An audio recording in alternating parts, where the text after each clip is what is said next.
Halo semuanya, perkenalkan nama saya Elizabeth Villa dengan NIM 25030404009 dari kelas Sistem Informasi. Di sini saya akan membahas 5 topik yang akan kita bahas. Yang pertama itu tentang pengantar sistem operasi, yang kedua manajemen proses, yang ketiga deadlock, yang keempat perkembangan dan jenis input-output, dan yang kelima keamanan sistem operasi. Maka dari situ kita simak video selanjutnya. Halo semuanya, di sini kita akan membahas materi yang pertama, yaitu pengantar sistem operasi. Bayangkan komputer tanpa sistem operasi. Itu cuma tumpukan besi dan kabel mati. Mengapa? Karena sistem operasi adalah bos besar yang menjembatani kita sebagai pengguna atau user dengan hardware atau komputer. Tugas sistem operasi itu ada 3. Yang pertama itu mengolah resource seperti RAM dan CPU. Kedua, menyediakan tampilan atau interface yang mudah kita klik. Dan yang ketiga, menyembunyikan kerumitan bahasa mesin agar kita sebagai pengguna bisa memakai komputer dengan nyaman. Untuk kasus nyatanya itu seperti ketika kita mengklik tombol cetak di Microsoft Word saat kita akan memprint suatu tugas, kita tidak perlu tahu bagaimana printer itu bekerja secara teknis, di mana sistem operasi yang menerjemahkan perintah Word ke printer. Dan kita lanjut ke materi yang kedua, yaitu manajemen proses. Proses adalah unit kerja teknis yang definisinya adalah sebuah program komputer yang sedang berada dalam status dieksekusi oleh CPU. Siklus hidup status proses yang pertama itu new. Proses sedang dibuat oleh sistem. Yang kedua, ready. Proses sudah siap dieksekusi atau sedang mengantri giliran di memori utama. Yang ketiga, running, yaitu instruksi-instruksi dari proses tersebut sedang dijalankan oleh CPU. Yang keempat, waiting atau blockade. Proses berhenti sejenak untuk menggunakan suatu kejadian seperti input penggunaan atau selesainya input-output. Dan yang kelima atau yang terakhir, terminate atau proses telah selesai dieksekusi secara tuntas. Proses control block atau PCB.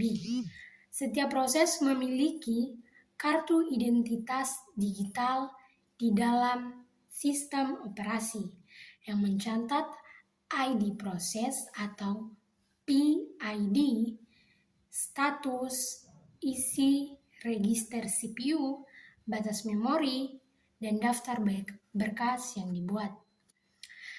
Penjadwalan CPU, algoritma yang digunakan sistem operasi untuk membagi waktu CPU kepada berbagai proses antrian, contohnya seperti Fritz-Com, Fritz-Server, dan Sorter Job, dan Round Robin berdasarkan algoritma waktu kuantum. Adapun tugas manajemen proses yaitu mengatur pembuatan, penjadwalan, penundaan, dan penghapusan proses. Dan tujuannya memaksimalkan penggunaan CPU. Selanjutnya, kita masuk kepada manajemen proses. Apa itu proses? Proses adalah program yang sedang berjalan atau dieksekusi oleh CPU. Di dalam OS, proses ini punya siklus hidup. Mulai dari diciptakan atau new, mengantri di RAM, atau reading, dieksekusi oleh CPU atau running, dan hingga selesai atau terminate. Kalau CPU-nya sibuk atau butuh data baru, proses akan masuk status winding. Nah, agar semua aplikasi berjalan secara bergantian, OS memakai algoritma penjadwalan seperti round robin yang membagi waktu adil untuk tiap aplikasi. Kita masuk ke materi yang ketiga, yaitu deadlock. Deadlock adalah situasi di mana dua proses atau lebih saling mengunci satu sama lain secara permainan karena masing-masing memegang sumber daya yang sedang dibutuhkan proses lainnya. Analogi nyatanya itu seperti jembatan sempit, satu jalur di mana dua mobil saling berhadapan. Begini ya guys, dari arah berlawanan dan tidak ada yang mau mengalah atau mundur. Di sini ada 4 syarat mutlak terjadinya deadlock. Yang pertama, mutual exclusion. Hanya satu proses yang boleh menggunakan satu sumber daya dalam satu waktu. Yang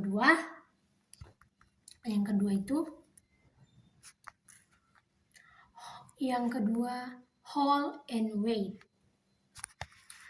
Proses yang sedang memegang suatu sumber daya boleh meminta sumber daya baru tanpa melepas yang lain. Dan yang ketiga itu no preemption. Sumber daya yang dipegang sebuah proses tidak bisa direbut paksa oleh proses yang lain. Dan yang keempat, circular wheel. Terjadi rantai melingkar di mana proses A menunggu proses B dan proses B menunggu juga proses C dan proses C menunggu proses A. Strategi penanganan masalah deadlock. Pertama itu mengabaikan masalah. Mengapa? Menggunakan algoritma OSTIC, pura-pura tidak tahu, dipakai jika deadlock sangat jarang terjadi. Misal pada Windows atau Linux. Rumahan karena biaya penanganan mahal. Yang kedua itu pencegahan. Memastikan salah satu dari empat syarat yang tadi tidak terpenuhi. Dan yang ketiga, penghindaran. OS menganalisis setiap permintaan data secara dinamis menggunakan bunker algoritma untuk memastikan sistem tetap dalam kondisi aman. Dan yang terakhir, deteksi atau pemulihan. Membiarkan terjadinya deadlock, mendeteksinya lewat grafik sistem, lalu memulihkannya dengan memastikan proses atau merebut sumber daya.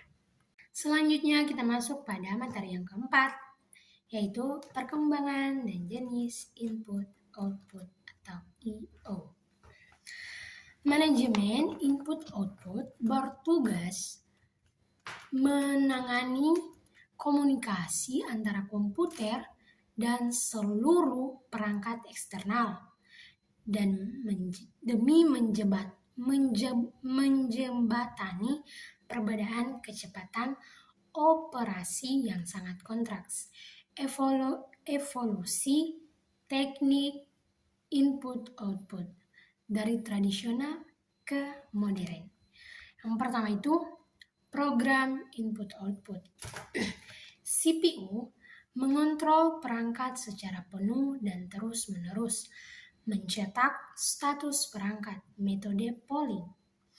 CPU menjadi sangat boros waktu dan tidak efisien. Yang kedua itu interput driven input-output.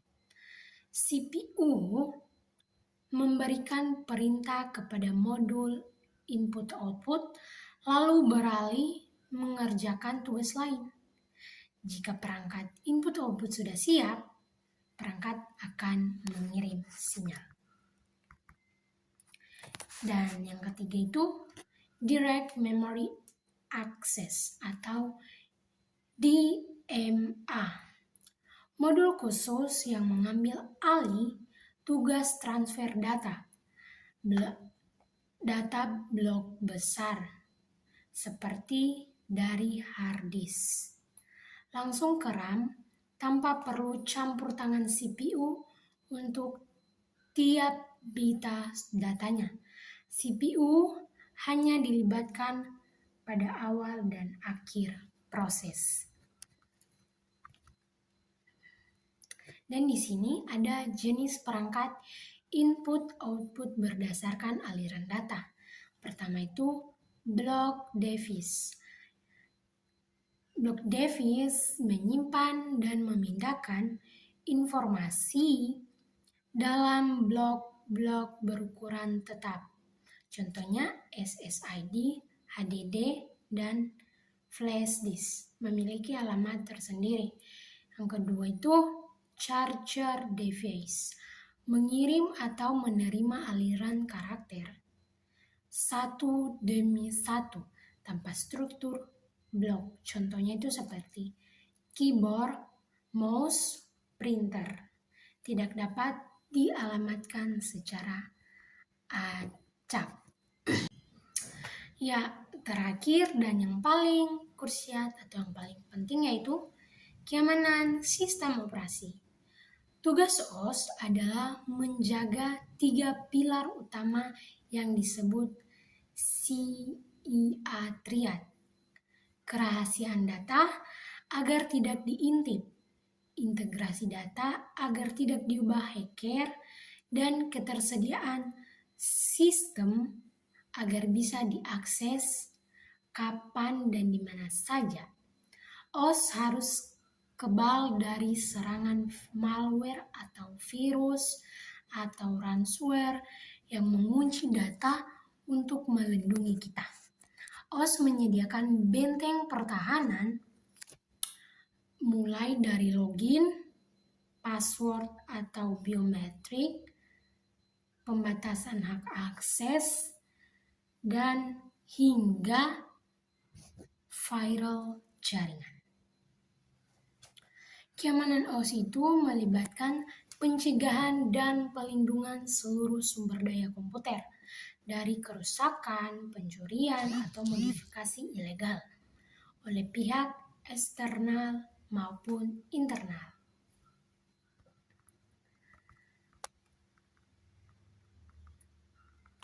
Di sini ada mekanisme pertahanan OS. Yang pertama itu autentikasi, yaitu pembuktian identitas penggunaan via kata sandi, PIN, atau biometrik, sidik jari, atau pengenalan wajah. Yang kedua itu otorisasi atau akses kontrol, hak akses spesifik seperti read, write, dan execute. execute menggunakan mekanisme Access Control List atau ACL. Dan yang ketiga itu firewall, penyaringan paket data jaringan yang masuk dan keluar dari sistem operasi. Dan yang keempat, login, pencatatan setiap aktivitas krusial sistem ke dalam berkas log untuk keperluan pelacakan jika terjadi insiden keamanan. Di sini saya akan menyimpulkan kelima materi yang sudah kita bahas. Pertama itu pengantar sistem operasi, menjelaskan definisi, fungsi dasar, dan peran OS sebagai penghubung antara pengguna perangkat lunak dan perangkat keras atau komputer. Kedua itu manajemen proses, mengatur alokasi waktu CPU, pembuatan, penjadwalan, dan sinkronisasi berbagai program yang sedang berjalan secara bersamaan. Yang ketiga, deadlock, menganalisis kondisi buntu di mana dua proses atau lebih saling menunggu sumber daya secara permanen, beserta cara pencegahannya. Dan yang keempat, perkembangan dan jenis input-output. Membahas evolusi teknik transfer data dan cara OS mengolah berbagai perangkat input-output seperti keyboard dan monitor. Dan yang kelima atau yang terakhir yaitu keamanan sistem operasi, menjelaskan metode perlindungan data dan sistem dari ancaman akses ilegal serta gangguan virus atau malware. Sekian tugas video yang telah saya sampaikan. Mohon maaf bila ada pengucapan salah kata atau intonasi yang kurang jelas. Dari saya sebagai pembawa materi mengucapkan terima kasih dan mohon maaf. Wassalamualaikum warahmatullahi wabarakatuh dan terima kasih. Bye-bye.